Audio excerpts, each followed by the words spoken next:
Hello दोस्तों, मैं दिनेश कुमार आप सभी के अपने यूट्यूब चैनल ज्ञान की दुनिया में स्वागत करता हूं। आज हम मैथ्स के फिर से एक टॉपिक लेके आए हैं जहां से प्रत्येक प्रतियोगी परीक्षा में आपसे प्रश्न पूछे जाते हैं। लेकिन आज हम आपको एक बात बताना चाहते हैं, ठीक है। आज हम आपसे 2 मिनट समय लेंगे। एक बात याद रखिएगा, जब भी किसी मैथ का टॉपिक पढ़िए तो सबसे पहले उस टॉपिक के बारे में जान लीजिए कि टॉपिक का मतलब होता क्या है, उस चैप्टर का मतलब क्या है, उस चैप्टर का जो हेडिंग होता है, हेडिंग का मतलब क्या है, वो क्या कहना चाह रहा है, ठीक है। इससे आपके 50% प्रश्न वहीं सोल्व हो जाते हैं। लेकिन हम लोग के बीच एक अंतर है, हेडिंग क्या है बस इससे मतलब नहीं है। जैसे किसी टॉपिक का क्वेश्चन है, बस क्वेश्चन से मतलब है कि क्वेश्चन कैसे बनेगा।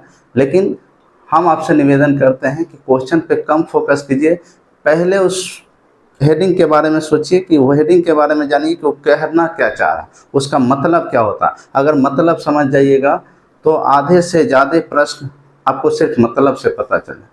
जिस तरह हम किसी इंसान को दोस्ती करने से पहले, संबंध बनाने से पहले, या रिश्तेदारी या किसी भी तरह के संबंधित कोई भी चीज़ बनाने से पहले सबसे पहले उस व्यक्ति के बारे में हम जान लेते हैं कि व्यक्ति किस प्रकार का है, व्यक्ति का व्यवहार क्या है, व्यक्ति कहाँ का है, कैसा है, किस परिवार से है। हम इसीलिए ताकि रिश्ते अच्छी तरह से निभाएं।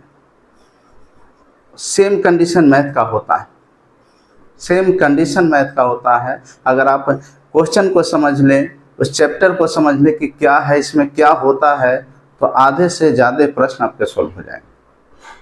तो अब आपका समय ना लेकर चलते हैं। आज एक टॉपिक है एलसीएम और क्या एचसीएफ, बेहतरीन तरीके से पढ़ेंगे, एकदम जीरो लेवल से, ठीक है, एकदम जीरो लेवल से पढ़ेंगे। तो आइए सबसे पहले समझते हैं।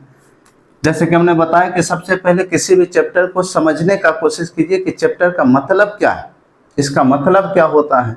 डायरेक्ट क्वेश्चन पे नहीं आना, किसी भी मैथ का टॉपिक हो, कोई भी मैथ का टॉपिक हो। तो आइए सबसे पहले समझते हैं एलसीएम और क्या एचसीएफ। तो सबसे पहले हम समझें कि एलसीएम क्या होता है, एचसीएफ क्या होता है। क्वेश्चन के बारे में बाद में, जब इसको समझ जाएंगे तो क्वेश्चन बनाना बड़ा आसान हो जाता है। तो सबसे पहले एलसीएम और क्या एचसीएफ के बारे में। तो एलसीएम क्या होता है तो याद रखिएगा, इसका फुल फॉर्म आप लोग समझते होंगे, lowest common multiple. Lowest common multiple होता है, और इसका क्या होता है, हाईएस्ट कॉमन फैक्टर होता है। हाईएस्ट कॉमन फैक्टर, ये मल्टीपल, आई क्या है, फैक्टर। मल्टीपल का मतलब क्या होता है, गुना। अब फैक्टर का मतलब क्या होता है, भागा। यानी मल्टीपल क्या करेगा, किसी भी चीज को इकट्ठा करेगा। अब फैक्टर क्या करता है, किसी भी चीज को क्या करता है, तोड़ता है, ठीक ना। यहां समझिएगा एलसीएम क्या होता है, तो वह छोटी से छोटी संख्या जो दी गई प्रत्येक संख्या से विभाजित हो जाए। एलसीएम यही कहता है, लोवेस्ट कॉमन मल्टीपल, ठीक ना। वह छोटी से छोटी संख्या जो दी गई प्रत्येक संख्या से क्या हो जाए, विभाजित हो जाए। जैसे कहने का मतलब समझिएगा, 4, 6, 8, 12 का एलसीएम क्या होगा। तो एलसीएम निकालने का एक रूल्स होता है, ठीक ना। एलसीएम कहता है कि छोटी से छोटी संख्या, बड़ी संख्या नहीं, जितना छोटा हो जाए, 12 नहीं, 12 किसको चाहिए, हाईएस्ट एलसीएफ को, ठीक ना। तो वह छोटी से छोटी संख्या जो दी गई प्रत्येक संख्या से क्या हो जाए, विभाजित हो जाए। तो ध्यान से समझिएगा, 4, 6, 8, 12 एलसीएम निकालने का रूल्स क्या होता है। तो सबसे पहले एलसीएम निकालने का रूल्स होता है कि सबसे पहले जिस समूह का प्रश्न है उस समूह में सबसे बड़ी संख्या कौन है। तो सबसे बड़ी संख्या देखिए, तो 4, 6, 8, 12 में सबसे बड़ी संख्या, तो सबसे बड़ी संख्या क्या है, 12, ठीक है। 12 का अब टेबल पढ़ेंगे तो 12 एकम कितना होगा, 12, 24 भी हो जाएगा, 36 भी हो जाएगा, और भी हो जाएगा। लेकिन देखिए 12 सबसे बड़ी संख्या को टेबल पढ़ेंगे कितना बार, सबसे पहले एक बार, तो 12 एकम कितना, 12। अब देखिए तो 12 इससे विभाजित होगा क्या, इससे विभाजित होगा, इससे विभाजित होगा, इससे विभाजित होगा, इससे विभाजित होगा। तो देखें कि विभाजित क्या होगा, 4 से भी विभाजित हो रहा है, 6 से विभाजित हो रहा है, 8 से विभाजित नहीं हो रहा है, 12 से विभाजित हो रहा है। तो एलसीएम यही कहता है कि वह कॉमन लीजिए, वह छोटे से छोटे संख्या को लीजिए जो प्रत्येक दी गई संख्या से विभाजित हो, और जो विभाजित होगी वही उस समूह का क्या होगा, एलसीएम होगा। तो देखिए हमने छोटी से छोटी 12 में 1 से गुना कीजिए तो 12 आया। सब क्या करना है, सबसे बड़ी संख्या को पकड़ना है, उसका टेबल पढ़ना है। 12 एकम कितना, 12। 12 4 से विभाजित है, 6 से विभाजित है, 8 से विभाजित नहीं है। और जहां 8 से विभाजित नहीं होगा, जहां 8 से विभाजित यानी सब संख्या, ये कहता है कि सब संख्या से विभाजित होना चाहिए, लेकिन सब संख्या से विभाजित 12 नहीं है। तो 12 का पारा एक बार पढ़े थे, 12 का टेबल 2 बार, तो 12 दूना कितना, 24, ठीक ना। देखिए तो 4 से विभाजित है, 6 से है, 8 से है, 12 से है। यानी समूह में जितने भी संख्या है सबसे ये विभाजित है। और एलसीएम का मतलब यही होता है कि वह छोटी से छोटी संख्या लीजिए जो 4, 6, 8, 12 ये सबसे विभाजित हो जाए। तो सबसे पहले हम 12 को लिए थे, नहीं हो रहा था विभाजित, 24 लिए, विभाजित हो गया। और भी संख्या लेंगे तो विभाजित होगा, जैसे 72 भी लेंगे तो 72 भी क्या 4 से भी होगा, 6 से भी होगा, 8 से भी होगा, 12 से भी होगा। लेकिन 72 क्या बोला, ये क्या होता है, लोएस्ट, छोटी से छोटी। तो 24 संख्या कम है कि 72, छोटा 24 है, इसीलिए इसका आंसर क्या हो जाएगा, 24। फिर से आगे देखिए, अब यहाँ देखिए तो सबसे बड़ी संख्या कौन है, तो सबसे बड़ी संख्या पता चलेगा कि 24 है। 24 का टेबल पर है, 24 कितना बार, सबसे पहले एक बार, अगर नहीं विभाजित होगा तो 2 बार, नहीं विभाजित होगा तो 3 बार, ज़्यादा से ज़्यादा, ठीक ना। तो देखिए तो 24 का टेबल एक बार पढ़ेगा कि सबसे बड़ी संख्या 24 है। देखिए तो 6 से विभाजित होगा, 12 से होगा, 3 से होगा, 2 से होगा, 8 से होगा, 24 से होगा। यानी 24 एक संख्या जो प्रत्येक संख्या से विभाजित, जो संख्या प्रत्येक संख्या से विभाजित हो जाए वही इसका क्या कहलाएगा, आंसर। समझ में आया।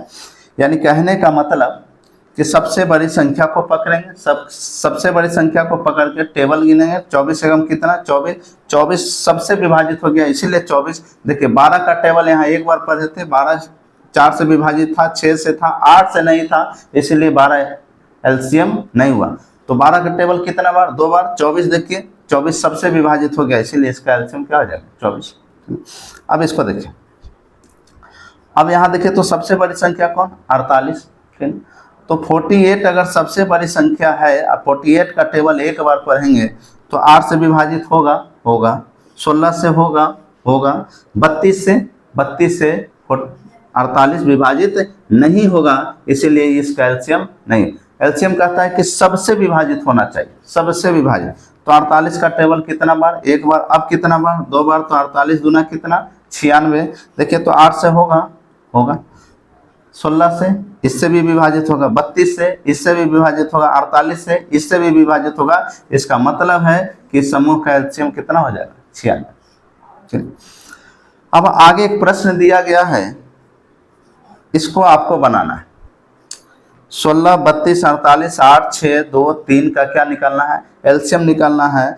इसका आंसर कमेंट बॉक्स में जरूर लिखिएगा कि इसका आंसर क्या आया, ठीक है।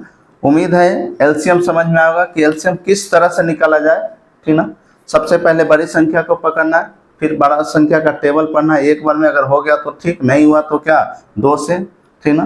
देखेंगे कि सबसे विभाजित हो जाए वही आंसर, ठीक। अब आइए एचसीएफ की तरफ चलते हैं। एचसीएफ का मतलब होता है महत्तम समापवर्तक, वह बड़ी से बड़ी संख्या जो दी गई प्रत्येक संख्या में क्या हो, कॉमन, प्रत्येक संख्या में क्या हो, कॉमन हो। तो देखिए हमको यहाँ सिर्फ कॉमन निकाला, मतलब समझिएगा एचसीएफ का मतलब, एचसीएफ का मतलब होता है कि कॉमन निकालिए, सभी संख्या से क्या निकालिए, कॉमन। और कॉमन कौन सा कॉमन इसका आंसर होगा, जो सबसे बड़ा कॉमन होगा वही एचसीएफ कहलाएगा। फिर से समझिए, संख्या के जो समूह है, संख्या के जो समूह है, समूह से सबसे पहले कॉमन निकालिए, और कॉमन निकालने में जो सबसे बड़ा कॉमन होगा वही क्या कहलाएगा, एचसीएफ। जैसे देखिए यहाँ देखिए एचसीएफ अगर निकाला जाए तो किसी भी संख्या, देखिए तो यहाँ कॉमन एक होगा, कोई भी संख्या में याद रखिएगा, चाहे कोई भी संख्या हो, कॉमन निकले या ना, लेकिन एक ऐसी संख्या जो प्रत्येक में कॉमन होता है, इसको याद रखिएगा, आगे काम करेगा, ठीक ना। एक भी कॉमन है, यहाँ से कहेंगे कि 2 भी कॉमन है, और कोई कॉमन है, 4 कॉमन है, नहीं 4 कॉमन नहीं, 2 कॉमन है, यहाँ भी है 2, यहाँ भी है 2, यहाँ भी है 2, यहाँ भी है। अब इससे बड़ी कोई कॉमन हो सकता है, 3 नहीं होगा, 4 नहीं होगा, 4 कॉमन नहीं होगा, यानी हम यहाँ से के गो कॉमन निकला, 2 गो, एक और एक क्या 2। तो अब एचसीएफ कहता है कि जो हाईएस्ट रहेगा, जो सबसे बड़ा कॉमन रहेगा, वही हमारा क्या होगा, एचसीएफ होगा। तो बताइए तो दोनों में बड़ा कौन, 2, तो इसलिए इसका आंसर क्या हो जाएगा, 2। अब फिर से यहाँ देखिए, एचसीएफ निकालने का मतलब याद रखिएगा कॉमन, कौन सा कॉमन, हाईएस्ट कॉमन, सबसे बड़ा कॉमन, ठीक ना। अब देखिए ध्यान से, यहाँ से कॉमन निकालिएगा तो क्या हो जाएगा, 1, 2 कॉमन निकलेगा, 2 भी निकलेगा, ठीक ना। 3 कॉमन निकलेगा, 3 नहीं निकलेगा। 4 कॉमन निकलेगा, 4 निकलेगा। और कॉमन निकल सकता है नहीं, कॉमन का मतलब समझते हैं ना, ठीक ना। चलिए 1 2 4, 1 भी कॉमन यहाँ है, 2 भी कॉमन है, 4 भी कॉमन है ना, यानी 3 संख्या इसमें कॉमन है। लेकिन एचसीएफ तो कहता है कि हमको एक संख्या से मतलब है, वो भी कौन सी संख्या, जो सबसे क्या हो, हाईएस्ट हो। तो बताइए तो 1 2 4, ये तीनों में सबसे बड़ा कौन है, सबसे बड़ा 4 है, इसीलिए इसका एचसीएफ क्या हो जाएगा, 4 हो जाएगा, ठीक है। आगे देखिए 8 16 32 और क्या 48, ठीक ना। 8 16 32 और क्या 48, यहाँ से अगर एचसीएफ निकालना हो तो देखिए तो एचसीएफ क्या हो जाएगा, 1, सॉरी एचसीएफ कॉमन क्या हो जाएगा, 1 तो प्रत्येक संख्या में कॉमन होगा। अब हम एक काहे कॉमन ले रहे हैं, ये बाद में पता चलेगा आपको कि एक कॉमन काहे लिया जा रहा है, ठीक ना। अब देखिए 1 भी कॉमन है, यहाँ कितने 2 भी कॉमन है, और कोई कॉमन 4 भी कॉमन होगा, और देखिए तो और बड़ा कॉमन 8 भी कॉमन होगा। 8 यहाँ भी है, यहाँ भी है, यहाँ भी है, यहाँ भी है, और कोई संख्या नहीं। अब देखिए तो यहाँ कॉमन कितने आ गए, 4 संख्या यहाँ कॉमन आ गए। लेकिन एचसीएफ कहता है कि जो हाईएस्ट होगा, जो सबसे बड़ी संख्या वही होगा, वही क्या कहलाएगा, एचसीएफ कहलाएगा। अब देखिए तो इस सब में सबसे बड़ा कॉमन कौन है, 8, इसीलिए इसका आंसर क्या हो जाएगा, 8। अब यहाँ देखिए 2 3 5 7 9 का एचसीएफ क्या होगा, तो देखिए तो इसमें से कॉमन निकालिए तो कोई कॉमन संख्या नजर आ रहा, कोई कॉमन नजर नहीं आ रहा। लेकिन हमने आपको एक चीज बताया था कि जहां कोई कॉमन नहीं हो, जहां किसी का कोई नहीं होता, वहां एक व्यक्ति होता है, ऊपर वाला सबका होता है। इसलिए याद रखिएगा, जहां ध्यान रखिएगा कि जहां जिस संख्या में आपको कोई कॉमन नजर नहीं आए, वहां हमेशा कॉमन कितना, 1, वहां हमेशा कॉमन कितना, 1। यानी 2 3 5 7 9 का में कोई कॉमन नहीं था, लेकिन यहाँ कॉमन कौन, एक ऐसी संख्या है जो कॉमन है। कॉमन एक क्या होता है, हर जगह मौजूद है, हर जगह मौजूद है, चाहे वो कॉमन 2 संख्या हो या 3 संख्या, चाहे ना हो तो भी, ना हो तो भी, हमेशा कॉमन कितना, 1, ठीक ना। उम्मीद है एलसीएम कैसे निकाला जाता है ये समझ में आया होगा। फिर कल मिलेंगे इससे बेहतर, इससे आगे बढ़ेंगे अगले टॉपिक में। जब तक जय हिंद।